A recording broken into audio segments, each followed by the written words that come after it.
కుంభరాశికి అధిపతి శని మీ యొక్క జన్మరాశిలోనే వక్రీకరించబోతున్నారు జూన్ 30 నుండి నవంబర్ దాదాపుగా 15 వరకు. వక్రీకరించిన గ్రహము ఆ రాశి ఆ భావంతో పాటుగా వెనక రాశి మరియు వెనుక భావ ఫలితాలు కూడా ఇస్తుంది. ఏ భావాలకు సంబంధం ఉంటుందో ఆ భావాలలో ఫలితాల విషయం నెమ్మదిగా ఉంటుంది, కానీ రివ్యూ చేసుకోవడానికి, రీస్ట్రక్చర్ చేసుకోవడానికి, రీస్ట్రెంథన్ చేసుకోవడానికి this is the best time అని చెప్పొచ్చు అండి.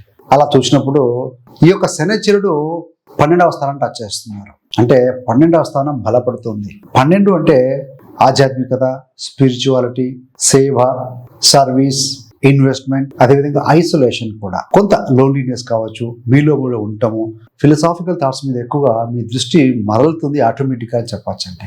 గతంలో జరిగినటువంటి నష్టాల నుండి పూడ్చుకునేటానికి మీ యొక్క దృష్టి అనేది పెడతారు. మీ యొక్క లాంగ్ టర్మ్ గోల్స్ ఏంటి, మీ వ్యూస్ ఏంటి, మీ లైఫ్ పాత్ ఏంటి, ఇలాంటివన్నీ ఆలోచించుకోవడానికి